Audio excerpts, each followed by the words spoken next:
Oke, selamat sore semuanya kepada rekan-rekan Okta Trader sekalian. Di hari Senin sore ini, kita seperti biasa ada tamu yang oke nih, spesialis dari Trader Clinic yang bernama Aditya Setio Wibowo, seperti biasa ya. ya, ya. Jadi kita sersan aja ya, serius tapi santai. Karena memang kalau bisa lebih bicara sepekan mendatang, sepekan berjalan ini maksudnya, itu akan banyak rilis data ekonomi penting dari Amerika Serikat yang otomatis akan betul-betul berdampak volatility tinggi terhadap market. Katakanlah yang pertama kali itu adalah hari Kamis di dini hari, itu akan ada pengumuman kebijakan suku bunga terbaru dari The Fed. Jadi yang mau dicari sama para traders itu sebetulnya adalah hawkish atau dovish. Nanti dikasih bocoran sama para hadir. Jadi wajib Kemudian, ya, iya, wajib betul, diikuti. betul. Karena Kemudian, karena ini kan penyatuan dari non-farm payroll sama FOMC meeting. Jadi iya, orang wajib nonton ini. Gitu ya. betul, betul, betul. Dan di hari Jumatnya itu akan ada rilis data-data seputar ketenaga kerjaan dari Amerika Serikat, dimulai dari average hourly earnings, kemudian unemployment rate, dan yang ditunggu-tunggu adalah non-farm payroll. Nah, pada saat ini yang akan disampaikan oleh Pak Radit itu bocoran mengenai masalah kebijakan moneter terbaru Amerika Serikat yang akan berlangsung di Kamis dini hari nanti. Oke, silakan. Betul sekali. Jadi begini ya, konsep kita adalah konsep yang sifatnya antisipatif. Jadi sebelum FOMC meeting, harapan kita para trader sekalian eh, bisa melakukan atau mengantisipasi hal-hal yang akan terjadi pada saat FOMC meeting nanti gitu. Banyak pihak-pihak yang memberikan satu langkah edukasi pada saat FOMC meetingnya atau bahkan pada saat data non-farm payroll dirilis. Tapi kita lebih ke arah antisipatif. Jadi setidaknya bahan ini bisa menjadi satu dasar buat membuat sebuah trading plan buat Anda semua. Gitu. Nah, kita masuk ke materi. Ini start webinar ya? Udah langsung mulai kan? Start ya.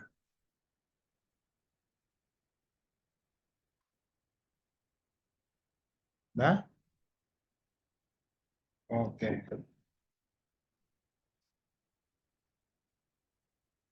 Kemudian yang share screen. Ya, share screen yang ini. Nah, Ya, seperti yang kami sampaikan, jadi konsep kita adalah mengantisipasi kebijakan Federal Reserve pada FOMC meeting 29 Januari 2024. Nah, kita selalu tradisikan bahwa sebelum FOMC meeting di hari Senin, kita akan kasih outlook kepada para trader sekalian, pada okta trader sekalian, bahwa ada beberapa hal yang menjadi poin penting yang mana yang akan kami sampaikan ini merupakan satu rujukan bagi para pelaku pasar sekalian akan hal-hal yang terkait pidato yang akan disampaikan oleh The Fed sendiri, ya, oleh Jerome Powell sendiri, searah dengan kondisi pertumbuhan terkini yang terkait dengan kebijakan moneter itu sendiri, ya, ya. kemudian kondisi inflasi yang sangat terkait dengan kebijakan moneter itu sendiri, dan pada akhirnya mampu menjadi referensi kita untuk mengantisipasi pada saat FOMC meeting nanti dirilis seperti Ya. itu. Nah, sebelum kita mulai, kita bicara tentang disclaimer dulu ya, pastinya begitu ya. Jadi ini merupakan satu materi yang sifatnya referentif dan bukan merupakan satu materi yang wajib untuk diikuti. Kira-kira gambarannya seperti itu. Nah, sebelum kita bahas tentang pergerakan mata uang dolar dan aspek penunjangnya secara luas, jadi ada beberapa hal yang akan kita sampaikan kepada para opto trader sekalian. Yang pertama, aspek yang mendorong penguatan mata uang dolar atau aspek yang melemahkan mata uang dolar. Jadi dua aspek itu akan kita bahas.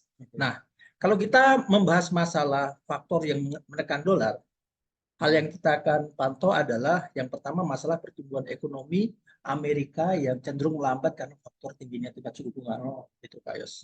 Yang kedua, turunnya tingkat inflasi Amerika itu akan menekan pergerakan mata uang dolar karena itu akan digambarkan oleh para pelaku pasar bahwa kapan Amerika akan memangkas suku bunga. Nah, Ya, itu betul. isu utama sekarang ini. Itu yang lagi jadi debat seru nih Pak ya. Ya, betul. Yang ketiga adalah faktor turunnya yield obligasi. Karena memang turunnya inflasi akan disertai dengan potensi penurunan tingkat suku bunga yang kemudian gambarannya adalah diikuti dengan penurunan bunga obligasi. Itu akan menjadi faktor dominan yang menekan pergerakan mata uang dolar. Nah, sementara faktor yang menguatkan mata uang dolar searah dengan market yang terjadi sekarang ini, yang pertama adalah naiknya yield obligasi yang digunakan sebagai instrumen untuk melawan inflasi itu sendiri. Nah, salah satu instrumen inflasi yang terjadi saat ini adalah pertumbuhan ekonomi Amerika yang ternyata lebih bagus dari apa yang digambarkan oleh pasar. Ya, betul. Jadi dari awal Januari itu bagus semua nih rilis datanya. Itu dia makanya. Nah, itu yang pertama. Yang kedua, melebarnya konflik di Timur Tengah yang mendorong pergerakan harga minyak dunia naik, udah bergerak mendekati angka $80 per barel. Betul. Itu juga akan mendorong pergerakan potensi kenaikan pada inflasi Amerika. Yang ketiga, rilis data fundamental ekonomi harian Amerika. Jadi itu akan menjadi tolak ukur apakah arah kebijakannya nanti akan ke arah kontraktif atau bahkan arah kebijakannya ke arah ekspansif. Jadi kontraktif adalah maksudnya adalah hawkish, kemudian ekspansif atau bertumbuh arahnya ke arah dovish seperti itu. Nah, yang ketiga, ya seperti yang kami sampaikan tadi, instrumen dari salah satu pendorong inflasi adalah naiknya harga minyak dunia. Itu yang akan kita ulas, yang akan kita bahas kira-kira kemana arah kebijakan moneter pemerintah Amerika yang nantinya harapan kami mampu menjadi sebuah referensi dalam mengambil keputusan oleh para operator trader sekalian. Gitu. Oke, kita lanjutkan. Jadi kalau kita bicara tentang pertumbuhan ekonomi Amerika yang kita lihat dari sisi tingkat penganggurannya, yang mana akan dirilis hari Jumat nanti. Sekarang ini tingkat pengangguran Amerika itu di area sekitar 3,7%. Padahal banyak pelaku pasar, bahkan The Fed sendiri sebelumnya di tahun lalu memprediksi bahwa tingkat penganggurannya dengan efek tingginya tingkat suku bunga sekarang ini di angka sekitar 4,6%. Itu di area sekarang ini di kuartal terakhir tahun 2023 masuk ke area tahun 2000 kuartal pertama 2024 itu sekitar 4,6%. Dan faktanya yang kita nggak bisa pungkiri bahwa pertumbuhan tingkat pengangguran mereka di angka sekitar 3,7%. Itu jauh di bawah prediksi mereka. Jauh di atas prediksi mereka maksudnya. Itu yang pertama. Yang kedua, kalau kita bicara tentang inflasi, bahwa inflasi yang menjadi satu acuan buat The Fed untuk menurunkan suku bunga yang targetnya di kuartal pertama tahun 2024 itu di angka sekitar 2,5%, sekarang ini masih di angka sekitar 2,9% untuk isi inflation-nya. Kayak gitu. Nah, itu artinya masih ada satu target yang belum tercapai, di mana tahun ini diharapkan bisa mencapai 2%. Nah, yang ketiga dari sisi GDP-nya, yang prediksinya dari kemarin terakhir 4,9% karena belanja pemerintah yang besar, yang kemudian sekarang ini diprediksikan sekitar 1,6% di tahun lalu. Sekarang ternyata masih bertumbuh sekitar 3,3%. Jadi kalau kita bicara tentang pertumbuhan ekonomi, bahwa kebijakan pemerintah Amerika, kebijakan bank sentral ini masih didukung oleh pertumbuhan ekonomi yang solid. Nah, kita tinggal lihat apakah tren dari inflasi Amerika ini nanti condong ke arah penurunan, yang kemudian The Fed aman untuk mengambil sebuah kebijakan memangkas suku bunga, atau bahkan masih mengkhawatirkan gitu karena faktor ya seperti yang kami sampaikan tadi. Misalnya harga minyak masih berpeluang untuk naik melewati $80 per barel. Itu merupakan ancaman. Karena kita nggak bisa pungkiri waktu perang Rusia Ukraina kemarin itu harga minyak bergerak di atas $100 per barel, 130-an. Inflasi di mana-mana tinggi gitu kan, itu merupakan ancaman baru dan itu tidak diinginkan oleh pemerintah Amerika. That's why mereka nggak mau buru-buru untuk pangkas suku bunga sesuai dengan apa yang diharapkan oleh para pasar. Nah, sehingga pada gambaran ini kita lihat bahwa pengangguran di kuartal keempat cenderung masih moderat, di kuartal pertama cenderung naik karena mulai berdampak tuh. Tingkat suku bunga tinggi mulai berdampak pada perlambatan pertumbuhan ekonomi. Nah, kemudian tren inflasi cenderung diperkirakan masih cenderung naik di tahun 2024. Nah, seterusnya pertumbuhan ekonomi untuk tahun 2024 seperti yang kami sampaikan tadi, karena tingkat suku bunga nempel di level tinggi, diperkirakan akan cenderung mengalami potensi moderat. Nah, selanjutnya kalau kita perhatikan dari kita tadi sudah bicara tentang inflasi. Ya. Inflasi ini kan berpengaruh terhadap dipengaruhi oleh kondisi money supply, uang yang beredar. Ya. Nah, kenaikan maupun penurunan suku bunga ini kan sesungguhnya adalah tujuan utamanya mengendalikan inflasi itu sendiri. Inflasi yang diakibatkan oleh naiknya harga-harga yang kemudian mengakibatkan money supply mengalami peningkatan. Di kuartal keempat tahun 2023, mulai masuk ke kuartal pertama tahun 2024, money supply-nya udah mulai mengalami kenaikan.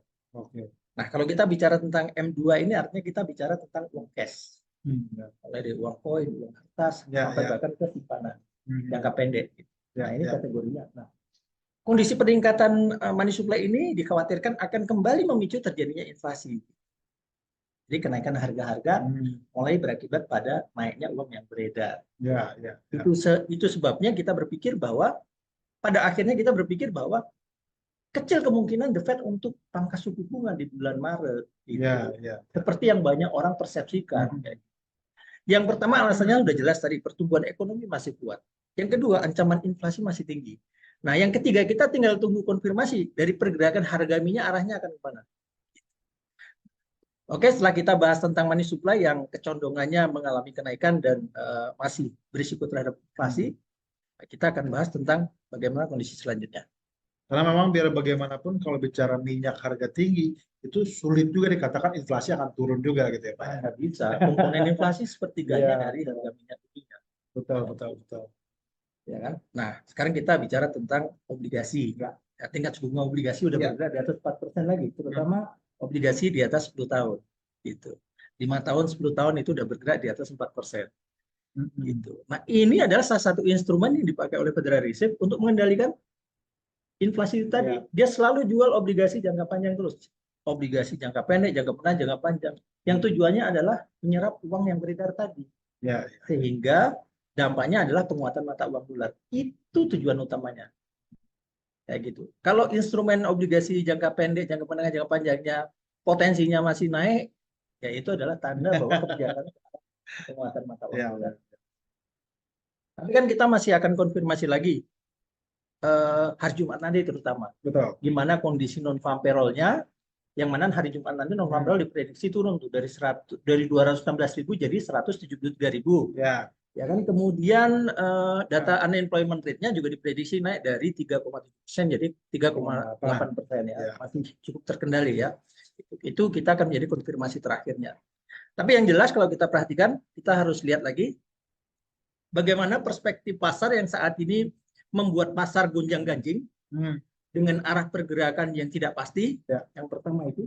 Yang kedua, forecast dari Federal Reserve sendiri. Jadi kalau kita perhatikan, harapan pasar yang mendorong pelemahan mata uang dolar dalam 1-2 bulan ini adalah prospek pemangkasan tingkat suku bunga yang diharapkan lebih cepat dari perspektif pasar. Jadi pasar itu mengharapkan Maret ini The Fed pangkas suku bunga. Sementara The Fed maunya setidaknya bulan Juni, setelah Juni baru mereka take action untuk pangkas suku bunga. Jadi mereka pengen pastikan dulu bahwa tingkat inflasi terkendali dan mengalami penurunan, kemudian baru mereka berani untuk secara bertahap pangkas suku bunga. Itu. Nah, jadi gambaran ini yang pertama adalah harapan pasar terhadap pemangkasan suku bunga yang diharapkan itu terjadi bulan Maret. Kalau yang kanan ini dot plot atau berdasarkan voting dari anggota Federal Reserve, yang mana itu merupakan gambaran dari arah kemungkinan pemangkasan suku bunga mungkin baru akan dilakukan setelah kuartal kedua tahun 2024. Kayak gitu.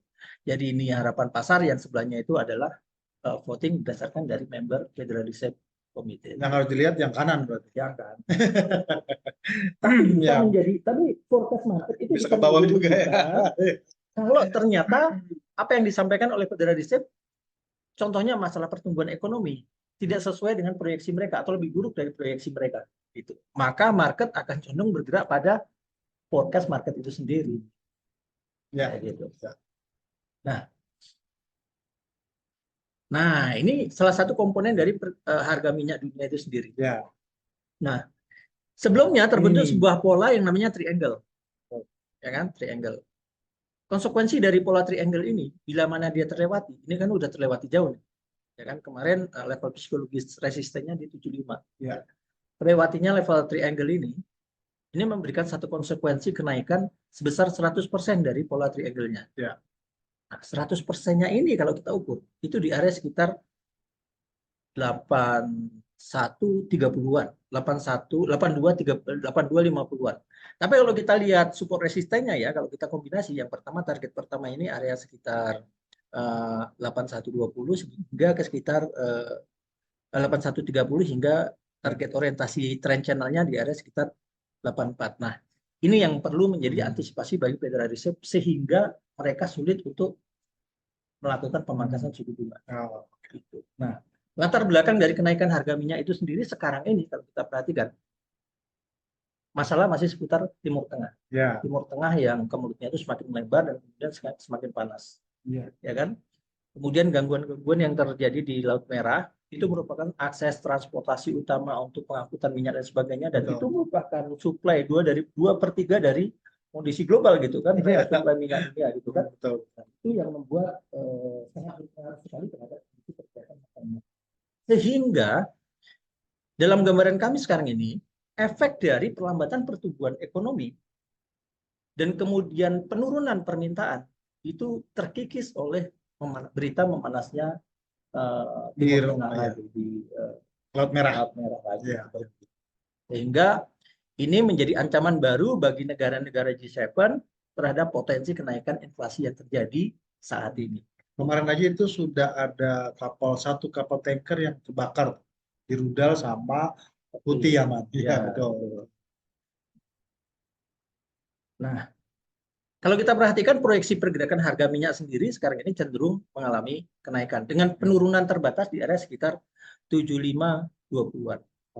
Nah, jadi ekspektasi penurunan harga minyak kelihatannya jangka pendek ini terbatas dengan potensi kecenderungannya justru lebih ke arah bullish. Ya. Nah, kalau kita pakai teori triangle tadi, 100%-nya itu akan bergerak di atas 8130-an. Kalau kita kombinasi dari triangle dan trend channel, potensi kenaikannya ya di area sekitar 8450-an ya, 8450-an. Jadi breaknya level 75 itu memberikan satu gambaran range bahwa harga minyak berpeluang untuk bergerak antara 75 hingga 85. Saya kira begitu. Tapi target utama selanjutnya harus tembus dulu 80. Ya, betul. Ya, betul, ya, betul. strong resistance-nya untuk sementara 80. Tapi kalau kita bicara tentang pola triangle, seharusnya itu akan nggak begitu sulit untuk dilewati. Gitu. Karena konsekuensi triangle-nya itu udah terlewati. Ya, ya. Jadi kenaikan sebesar ini akan menjadi konsekuensi dari pola triangle tadi. Kenaikan tadi, kayak gitu. Nah, jadi kalau kita mekanisme analisanya kan memang kombinasi. Selain triangle, kita akan kombinasi pakai trend channel dan sebagainya sehingga akurasinya tinggi gitu maksudnya. Gitu. Ya. Bilang? Ya. Setelah itu kita membahas masalah bagaimana kecenderungan indeks dolar. Ya. Seperti yang kami sampaikan tadi. Jadi ketika harga minyak naik, seperti histori sebelumnya, kita akan kendalikan dengan menahan inflasi yang ada dengan melelang obligasi lagi. Nah, makanya tadi kita ulas masalah data-data obligasi gitu kan. Ya kan, yang notabene mulai mengalami kenaikan. Itu yang mana obligasi 5 tahun, 10 tahun cenderung bergerak, bunganya mulai bergerak lagi di atas 4%. Gitu. Nah, kecenderungan pergerakan indeks dolar yang seperti ini memberikan satu potensi kenaikan cenderung ke arah kembali ke area sekitar 104 lagi. Gitu. Lewatinya area 103.50 memberikan konfirmasi bahwa harga berpeluang untuk ke 104-an lagi, kemudian bahkan cenderung untuk mencoba kembali ke level psikologisnya ke area sekitar 104.70-an. Nah, oke, sekarang kita melihat bahwa kecenderungan harga minyak ini akan menjadi satu panduan bagi Federal Reserve sendiri dalam penerapan kebijakan moneter mereka. Gitu. Jadi suka nggak suka kita akan hadapi sebuah kenyataan bahwa ketika harga minyak naik, salah satu instrumen untuk menahan inflasi bagi The Fed itu adalah melelang obligasi, menyerap likuiditas. Jadi membuat uang yang beredar itu kembali langka, kembali turun. Jadi M2-nya tadi yang datanya kita sampaikan, itu harapannya kembali turun dengan adanya lelang obligasi tadi. Itu kira-kira gambarannya. Gitu. Nah, selanjutnya dampak dari kebijakan suku bunga tinggi ini akan berdampak pada pelambatan pertumbuhan ekonomi. Secara otomatis akan begitu. Lelang obligasi akan mengakibatkan terjadinya perlambatan pertumbuhan ekonomi. Itu jelas. Karena investor atau pelaku pasar atau pemilik uang akan lebih condong pada menyimpan uang mereka di bank dengan return of investment yang tinggi. Betul. Nah, dalam kondisi ketidakpastian pertumbuhan ekonomi karena faktor ancaman inflasi ini dan kemudian tingkat suku bunga tinggi, dalam jangka pendek orang akan menyimpan uangnya lebih ke arah obligasi pemerintah. Dan itu akan menghambat pertumbuhan ekonomi. Nah, ketika kita tahu bahwa pertumbuhan ekonomi akan mengalami perlambatan, maka yang akan terdampak secara langsung adalah sektor keuangan non perbankan. Nah, jadi sektor keuangan non perbankan yang sering membiayai sektor-sektor di Amerika yang notabene sering kita perhatikan mungkin di sektor properti atau otomotif dan sebagainya itu mungkin akan mengalami perlambatan yang paling terdampak utama di sana seperti itu. Makanya kita lihat bahwa sektor perumahan mungkin akan mengalami perlambatan. Kemudian sektor otomotif mungkin akan mengalami penurunan dan sebagainya. Kemudian sektor yang terkait dengan kredit komersial dan sebagainya itu juga akan mengalami penurunan. Nah, ini dia yang paling penting. Nah, dengan ini kondisi itu, yang dicari sama nah, orang ini yang dicari nih. Sarah dengan Ini pergerakan dagingnya. harga minyak yang triangle tadi, ternyata kita perhatikan harga emas pun juga membentuk pola triangle dalam beberapa minggu terakhir ini. Betul. Nah, jadi kalau kita perhatikan triangle-nya ini udah terbentuk. Triangle itu biasanya akan membentuk sebuah pola 3 resisten dan 3 support. Jadi 3 support itu adalah 1, 2, 3. Ini udah terbentuk. 1, 2, 3. 3 resistennya ini udah terbentuk. Jadi kalau support dulu yang terbentuk, salah satu yang besar kemungkinan terjadinya kenaikan harga itu besar. Nah, ini sedikit kontradiktif nih. Kita tadi bilang bahwa kondisi pergerakan mata uang dolar berpeluang untuk naik. Tapi secara teknikal, nah ini yang mencurigakan. Iya, betul. Apa kira-kira triggernya? Besar kemungkinan konflik Timur Tengah yang memicu terjadinya kenaikan harga minyak dunia akan menjadi salah satu alasan bagi pasar untuk menjadikan gold sebagai safe haven. Ya. Tapi penguatan mata uang dolar itu yang disertai dengan kenaikan gold akan membuat mata uang euro, pound sterling, Japanese yen melemah. Iya. Jadi seperti yang kemarin lagi terjadi. Itu waktu pertama kali Palestina sama Israel, nah itu kan dolar menguat, emas menguat. Orang pada galau itu. Nah, karena kan biasanya kan indeks US dollar sama emas itu kan berlawanan. Kali itu ini dia. bisa bergeraknya bareng. Cuman kan di sini makanya sudah dikasih bocoran nih sama Pak Radit nih. Makanya kita cenderung lebih kasih outlook-nya sebelum bagaimana kondisi market itu berantisipasi. Betul. Gitu. Nah, oleh sebab itu satu hal lagi yang jadi catatan kita nih. Ini kan harga minyak kan mulai mengalami kenaikan. Artinya kan ancaman inflasi mulai terjadi gitu kan. Nah, kita lagi bicara tentang potensi perubahan kebijakan moneter dari Bank of Japan, dari Jepang. Yang mana pertumbuhan ekonominya dari sisi GDP kemarin kan turun signifikan karena tingginya inflasi. Nah, bila mana ancaman harga minyak ini nanti mulai melambung lagi, besar kemungkinan BOJ secara tiba-tiba bukan tidak mungkin bisa kasih clue untuk kapan mereka akan menaikkan tingkat suku bunga. Ketika itu terjadi, maka safe haven-nya bukan lagi pada dolar dan emas, tapi juga akan terbagi ke mata uang yen. Gitu. Ketika BOJ kasih clue itu, nah, maka skenarionya bukan lagi yang menguat, bukan lagi hanya dolar, bukan lagi emas, tapi juga mata uang yen juga ikut mengalami penguatan. Tapi mungkin akan tertekan terhadap pergerakan mata uang euro atau pergerakan mata uang pound sterling atau major currency yang lainnya seperti itu. Kayak gitu. Nah, dengan kondisi sekarang ini menjelang rilis dari FOMC, kami lebih merekomendasikan lebih baik main jangka pendek. Ya, betul. Gitu. Jadi di technical intraday, baik itu di H1 di 30 menit atau di 15 menit, kelihatan harga mau naik ya beli, batasi resiko. Kemudian kelihatan harga mau turun, ya jual, batasi resiko. Betul.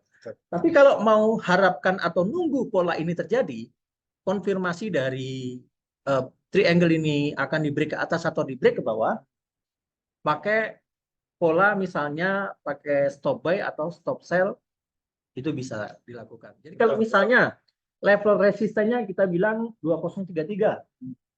Kalau break level itu misalnya di 2035 pasang posisi buy dengan orientasi target 2050 dengan batasan risiko di bawah 2028, nah itu bisa dilakukan. Atau misalnya break level bawahnya, kita tadi expect atau prediksi level strong supportnya di 2015 karena support triangle-nya kan 2015. Misalnya break bawahnya ada di ya. 2015. Nah, jadi C-nya ini adalah 2015. A-nya ini adalah 2033. 2033. Nah, kalau break level strong supportnya, dia berpeluang untuk orientasi target pertamanya di 1975, next targetnya 1950. Nah, kalau break area tersebut, peluang untuk lakukan aksi jual di level 20 di bawah 2015 misalnya di 2014 atau di 13 dengan orientasi target 1930 atau di 1000 Di angka 2000 dulu. Ya kan 2015 ya, ke angka 2000 ya, baru ke 1990 ya, nah, itu betul. bisa dilakukan dengan cara seperti itu. Jadi dijaga dua level tersebut. Betul. Jadi lebih ke arah pasif untuk menunggu kepastian dari hasil FOMC meeting dan data non farm payroll. Itu Ya. juga bisa dilakukan dengan hal yang seperti itu. Jadi kan kita juga melihat tipe trader ini kan ada dua, ada yang agresif yang sifatnya memanfaatkan pergerakan harian, Ya. ada juga yang sifatnya ambil peluang-peluang bagus saja kayak gitu kan. Kalau ambil peluang bagus ya pakai strategi buy stop maupun sell stop. Kalau misalnya mau ambil trading harian ya pakai strategi intraday tadi. Ya, betul. Jadi ini skenario kita untuk mengantisipasi non farm payroll maupun FOMC meeting gitu. Nah, ini pergerakan mata uang yen seperti yang kami sampaikan tadi. Jadi opportunity-nya jangka menengah, jangka panjang Maret, April besar kemungkinan mata uang yen akan bisa mengalami penguatan secara signifikan karena ancaman inflasi tadi. Jadi mereka bisa naikkan suku bunga dan ketika kenaikan tingkat suku bunga itu terjadi, maka sementara Federal Reserve sendiri punya peluang untuk menurunkan suku bunga, nah ini bisa mendorong pergerakan mata uang yen mengalami penguatan. Ini juga merupakan opportunity yang bagus yang bisa dimanfaatkan oleh para pelaku pasar. Nah ini sifatnya juga jarang dan makanya opportunity-nya cukup besar untuk bisa dimanfaatkan.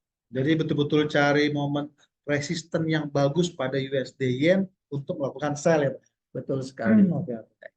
Nah, ini sekilas gambaran tentang menjelang FOMC meeting dan non farm payroll. Nah, kira-kira ada pertanyaan mungkin dari audiens sekalian, dari Okta Trader sekalian?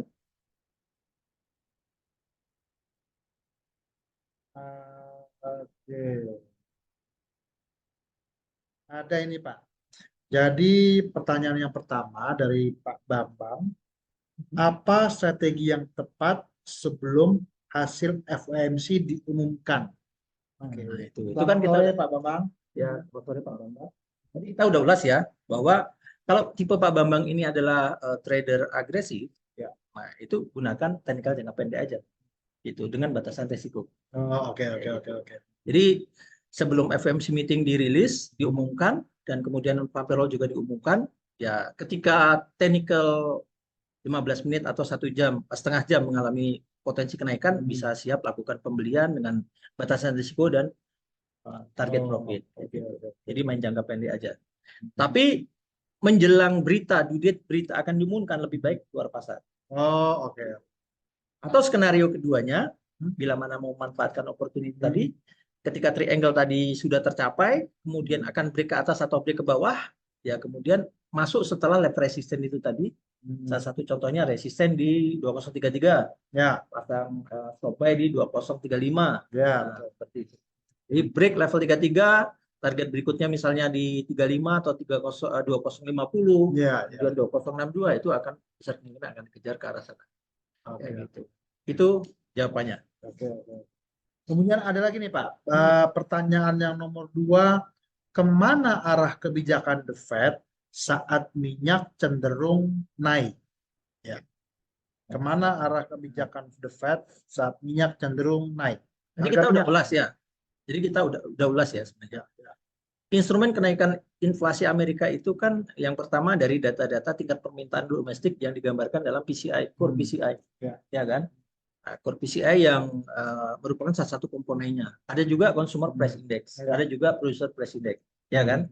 Nah, di mana salah satu hal yang bisa mendorong kenaikan harga-harga tingkat konsumen, produser, ya kan? Itu adalah instrumen harga minyak dunia itu tadi. Ya. Jadi selain tingkat permintaan, inflasi itu bisa didorong karena faktor komponen dari bahan baku yang dipakai untuk memproduksi barang itu sendiri.